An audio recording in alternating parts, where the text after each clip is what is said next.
Good morning, everyone. So today is going to be a mixed day. I'm just doing this random video because we're heading over to the dealership to get this 2017 Honda Accord evaluated for a potential trade-in.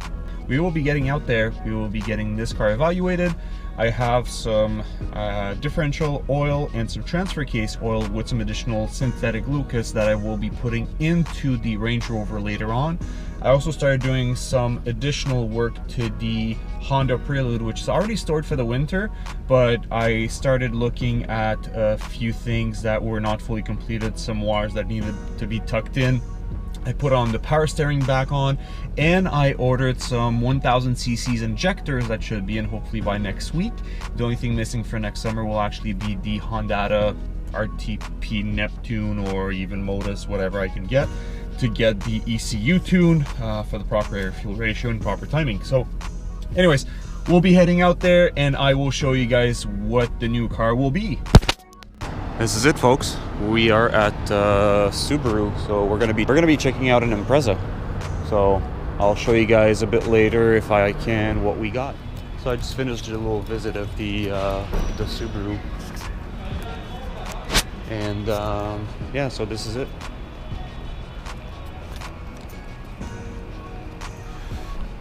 This is the WRX 2017 Impreza. Looks really nice. Looks quite sweet, to be honest. 6-speed, 2-liter turbo. What I do not like is that I believe it was a youngster that owned it, MP Mechanic, and it has a Cobb sticker. Has a Cobb sticker at the lip right there, Cobb sticker.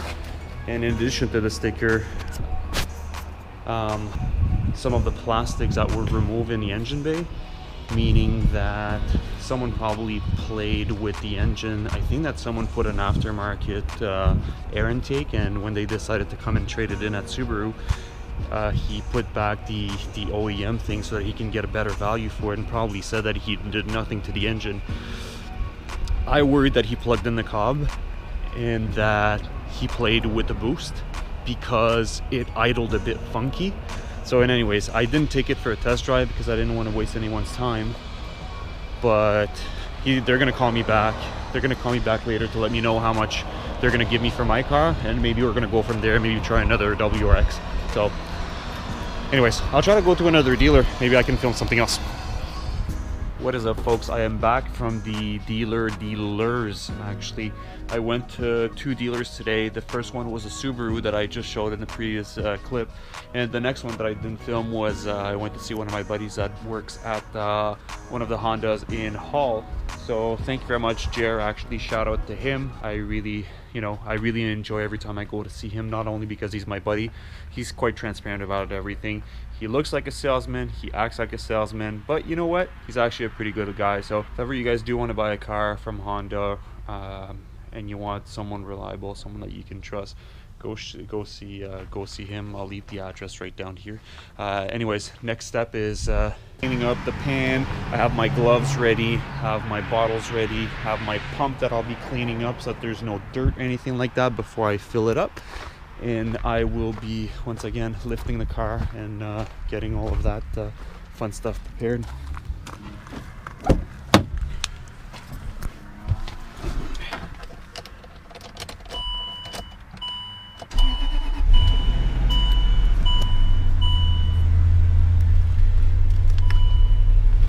We're getting the car evaluated as it is right now to see how much we can get for it. We will be checking to see what the options are to trade it in and all of that, so there might be more information coming up on that soon.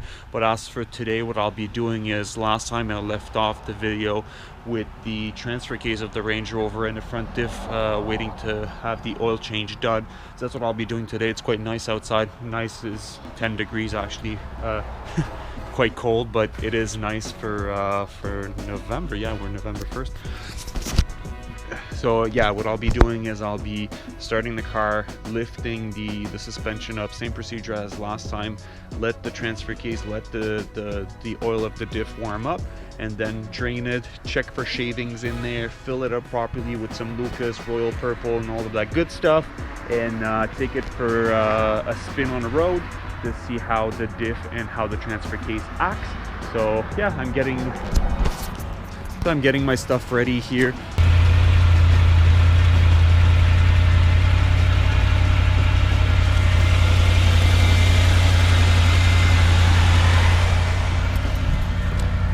Car's lifted up.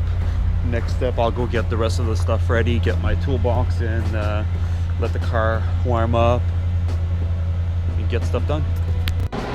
So the oil has been drained, so now what I'm going to be doing is I'm taking one of the magnets, and I will be grabbing this magnet and putting it into the oil. With this magnet, I'll be able to check if there's some metal shavings.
We did give it a test drive, and it seems like it runs actually quite well.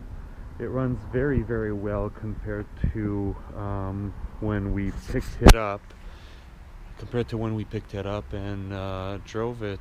I even asked my girlfriend to go and take it for a ride, and she came back and she said, you know what, there seems to be no problems. There's still a clunk underneath whenever you shut off the car, but I think that's just the transfer case that's releasing, which is quite normal.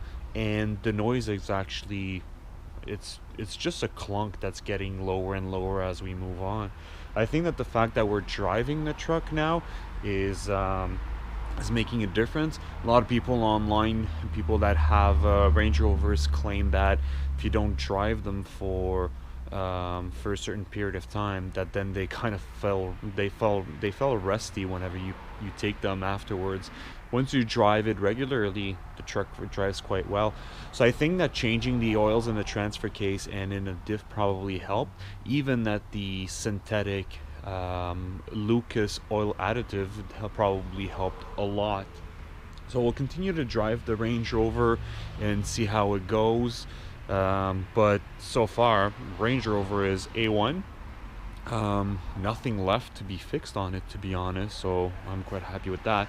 Next project now is the Honda Prelude that I'm getting some work started on. It's getting quite dark outside already, unfortunately. However, I will show you guys. I was mentioning earlier that I ordered some injectors, so we're gonna have some 1000cc injectors going in this bad boy. So we're gonna be going from 290cc over to 1000cc injectors at the back. So we will be having to pull the entire fuel rail and remove the current injectors to replace them with the new ones. Hopefully we're gonna have them within the next, I guess, week or two. And the other thing that we're going to be doing is removing the entire turbo kit. There is a gasket here that I need to change, and these little bolts will need to be changed as well because they're getting quite used, I would say, around, and I don't want to strip any of them if ever I need to remove the exhaust manifold. So that's going to get done. The other thing as well is that this exhaust is tying to the full cat system, and I will want to bypass it. So this is gonna get cut from the flange, and it will go into the hole that Mark and I drilled right here. This is the exhaust that's going to come out of here. There's going to be a welded trap so it doesn't necessarily fully blow on the tire or on the plastic fender, so the air is going to blow kind of lower, but the exhaust is going to come straight 3-inch from here up to down there, and that will be a direct exit of the exhaust with hopefully zero restriction. Right now we do get some restriction because it is a 2.5-inch exhaust with a cat, so the cat is still there with the O2 sensor. However, the O2 has been disabled in a tune, but we will be removing the full cat system and pulling a 3-inch out directly. So that's coming out. It is ready for some work in here, so there's going to be another video on that. And tomorrow I'm probably heading over to Montreal to check another Subaru. I found a few used online that popped up today, some interesting Imprezas and Legacies, so we will go check them out. They are manual, they have under 200,000 kilometers, and they're priced quite well. So I hope that I can maybe get someone convinced to go up there, check it out in the morning. A lot of people work on Fridays, but I'll still try to go out there and check out some of these Subarus during the day, and hopefully bring one up before the evening and get some work done on it. So anyways, this is it, and there's going to be another follow-up video shortly. I hope you guys had a good day and enjoyed this video. Once again, give it a thumbs up or a thumbs down as you like it, so that we know if ever we should continue with some of these videos or change them up. Until next time.